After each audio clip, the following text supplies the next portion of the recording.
रिश्वतखोर बहू। ये क्या बात हुई? तुझे पता भी है तो क्या बोल रही है बहू? एकदम सही बोल रही हूँ। अगर आपको मुझसे अपनी इन ऐंठन भरे घुटनों की मालिश करानी है तो मुझे वो देना पड़ेगा जो मैं मांग रही हूँ। एक हाथ दो और दूसरे हाथ लो, सिंपल। बहू हूँ, इसका मतलब ये नहीं कि नौकरानियों की तरह काम करूँ। ये है अमृता और उसकी सास रेखा। अमृता एक नई नवेली बहू है जिसकी शादी कुछ दिनों पहले ही रेखा के बेटे माधव के साथ हुई है। वैसे तो अमृता दिल की बहुत अच्छी है, लेकिन वो कहते हैं ना कि खून का रंग तो दिखता ही है। बस वही डॉन की बेटी होने का रंग यहाँ अमृता में भी दिख रहा है, जो है रिश्वत लेना। जी हाँ, काम चाहे कितना भी छोटा या कितना भी बड़ा क्यों ना हो, हमारी अमृता बहू बिना रिश्वत लिए कुछ नहीं करती। चलिए देखते हैं आगे इनके साथ और क्या क्या होता है। रेखा और अमृता को लड़ते देख ससुर प्रेमचंद वहां आता है और कहता है, अरे क्या हुआ? काहे इतना तिल मिला रही हो रेखा? अरे कुछ बोलोगी भी या कानों में हड़ताल हो रखी है तुम दोनों के? देखिए ना पापा जी, माँ जी ने मुझे कहा कि मैं उनके घुटनों की मालिश कर दूं, लेकिन उसके बदले में माँ जी मुझे वो हीरो वाला पुश्तैनी हार देने से इनकार कर रही हैं। क्या? घुटनों की मालिश के लिए हीरो का पुश्तैनी हार कौन मांगता है बहू? पापा जी, आपको तो पता ही है ना, आपकी बहू कितनी सयानी है, हर कोई भी काम फ्री में नहीं करती। और अब शेखावत खानदान का आटा तो इतना भी गीला नहीं है कि अपनी बहू को हार ना दे पाए। क्यों माय डियर माँ जी? देखा आपने प्रेमचंद जी, ये अब मुझसे पुश्तैनी हार मांग रही है, कल को पूरा घर मांग लेगी। अरे जा जा, मैं खुद कर लूंगी अपनी मालिश। ठीक है, मुझे क्या। एंजॉय योर मालिश टाइम माँ जी। रात में जब पति महादेव दफ्तर से लौटकर घर आते हैं तभी कमरे में, अमू सुनो ना, मेरा वो लाल रंग का जो शर्ट है ना वो धो दो ना प्लीज। एक्चुअली कल मेरी एक इम्पॉर्टेंट इंटरनेशनल क्लाइंट के साथ मीटिंग है, बहुत बड़ी डील का ऑफर है, इसलिए मैं अपनी उस लकी शर्ट को पहनकर जाना चाहता हूँ। अभी धो दो, रात भर में तो सूखी जाएगी, फिर कल अच्छे से कड़क वाली इस्त्री कर देना अपने शुभ शुभ हाथों से। जी नहीं, मैं ये सब ऐसे ही नहीं करने वाली। अगर काम करवाना है तो मेरी एक शर्त है। अरे यार, तुम और तुम्हारी शर्तें, बोलो क्या है? आपको मुझे 10 मनीष मल्होत्रा डिजाइनर की साड़ियां दिलानी होगी। 2 हफ्तों में मेरी स्वीट हार्ट फ्रेंड बिल्लो रानी की शादी है। मैं वहां डिजाइनर साड़ी पहनकर जाऊंगी और सब कुछ जला दूंगी। माधव अपनी बीवी की बात सुनकर हैरान परेशान अपने सर पर हाथ रखकर बैठ जाता है। अरे तुम बीवी हो या आफत? तुम्हारे दिमाग में जंग लग गया है क्या? देखो इतने सारे पैसे नहीं है मेरे पास। तुम्हारी याददाश्त तो जगह पर है ना माधव, भूल गए? मैं एक डॉन की बेटी हूँ। अगर तुमने मेरे कहे मुताबिक काम नहीं किया तो तुम्हारे लाल शर्ट को दूर ही रखो, मेरे पापा तुम्हें ही लाल कर डालेंगे। ठीक है, चलो अब ज्यादा मत डराओ, तुम्हें जो चाहेगा मिल जाएगा।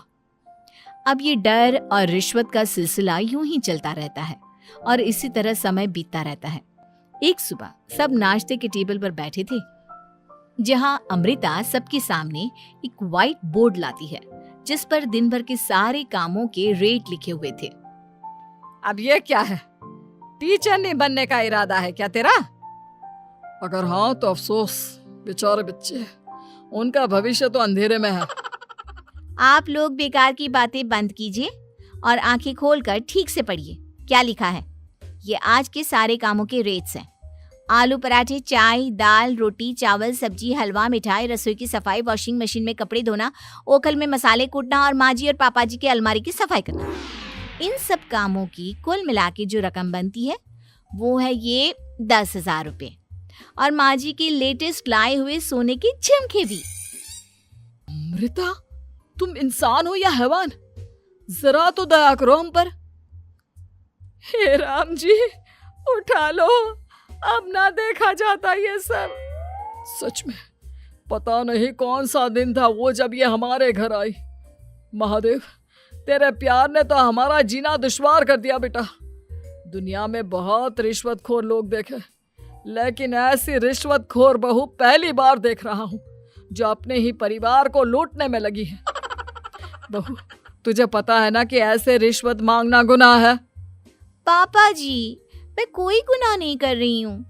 रिश्वत लेना बाहर की दुनिया में गुनाह है। मैं तो बस अपना हक मांगती हूँ। मेरी रिश्वत रिश्वत नहीं, मेरा शगुन है, नेग है। और वैसे भी मैं एक बहू हूँ, इसका मतलब ये नहीं कि मैं सब काम पूरी जिंदगी फ्री में करूँ, आपके चरणों को धोते बैठूं और 24 घंटे आपकी नॉन स्टॉप सेवा करती बैठूं। चलिए छोड़िए, नाश्ता और खाना चाहिए तो बोल दो जल्दी से, वरना मैं चली थिएटर। आज मेरे फेवरेट सलमान की पिक्चर रिलीज हुई है। इतना कहकर अमृता वहां से चली जाती है। इस बेवकूफ का जल्दी कुछ करना पड़ेगा। कुछ दिनों बाद घर में पूजा रखी थी और पूजा में 11 पंडितों का खाना बनाने के लिए कहा जाता है, वो भी नई बहू के हाथों से। देखो अमृता बहू, आज घर में पूजा है, 11 पंडितों को खाना खिलाना है। 56 भोग बना पाओगी?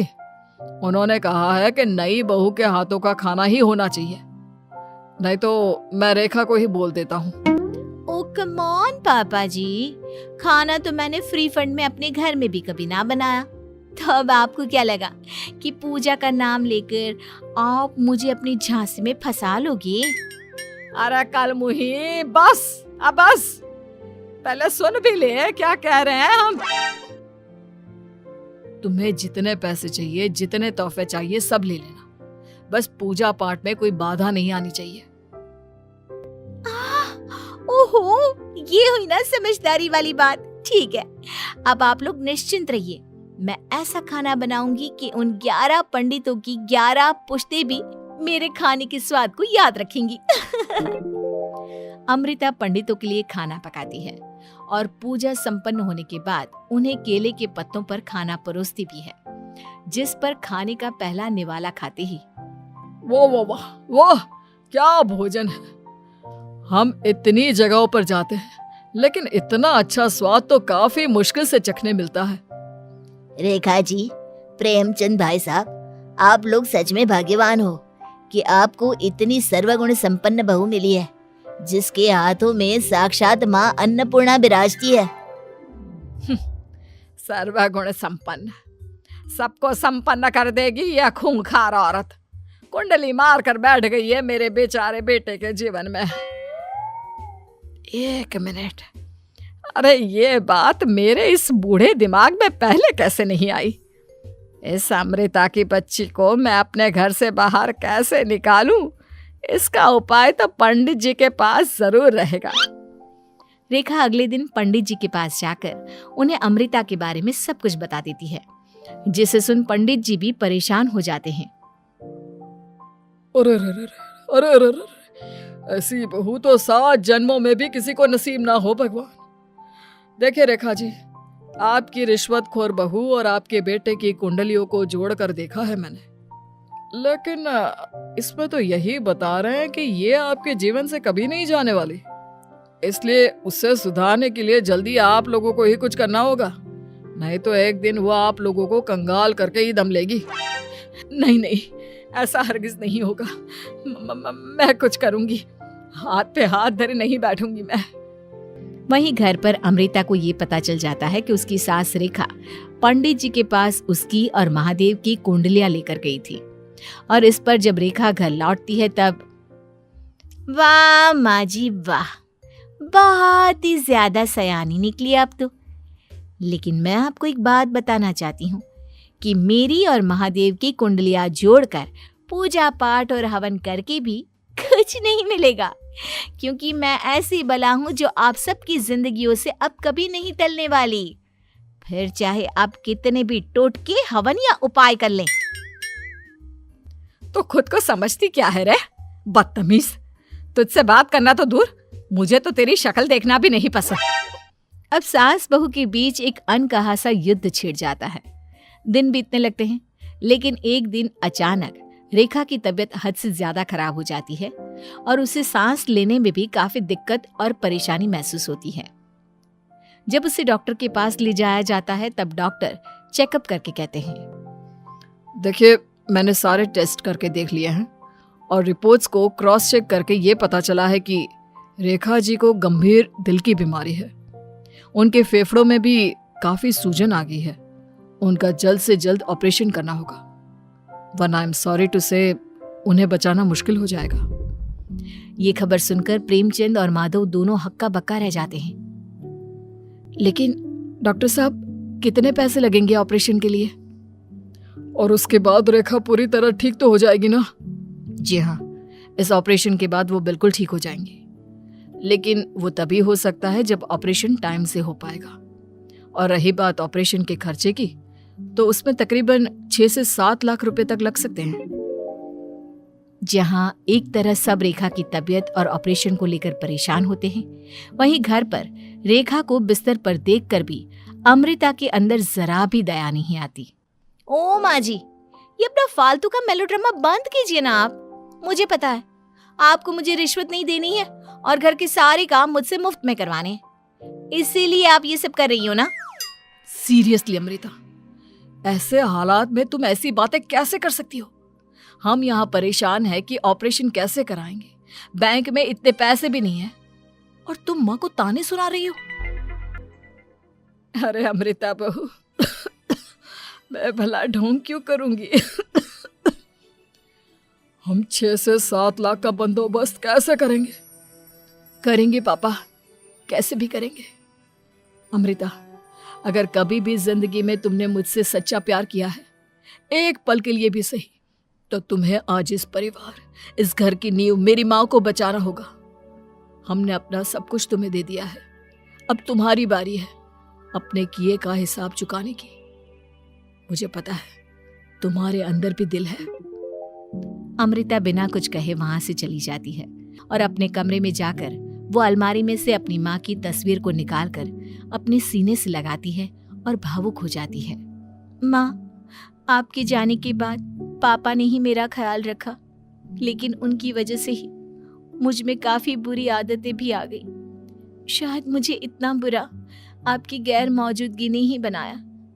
मैंने कभी आपकी लोरी नहीं सुनी, आपकी गोद में नहीं सोई, आपके हाथों से अपने बालों की चंपी नहीं करवाई, क्योंकि वक्त से पहले ही आप मुझे यहाँ छोड़कर चली गई। लेकिन अब मैंने जितना भी इस घर से लिया है, उतना सूद समेत चुकाने की बारी आ गई है।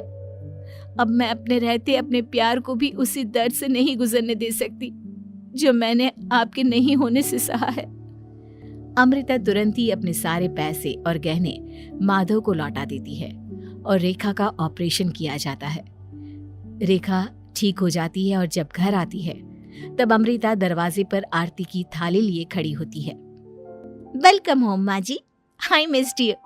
पता है कितने दिनों से किसी के भी साथ लड़ाई नहीं की थी मैंने, और ना ही किसी से रिश्वत मिली मुझे। क्या? हमें तो लगा था कि तेरी अकल ठिकाने आ गई है, लेकिन तू तो अभी भी जैसी की तैसी ही है। माँ जी, पूरी बात तो सुनिए। हाँ, ये सच है कि मैं रिश्वत लिए बिना नहीं रह सकती लेकिन अब ना मेरी रिश्वत बदल गई है। अब मुझे हर काम के बदले झप्पी, अपनापन, प्यार और अपनी इस माँ का दुलार चाहिए ये सब तो हम तुझे भर भर के दे सकते हैं बेटा।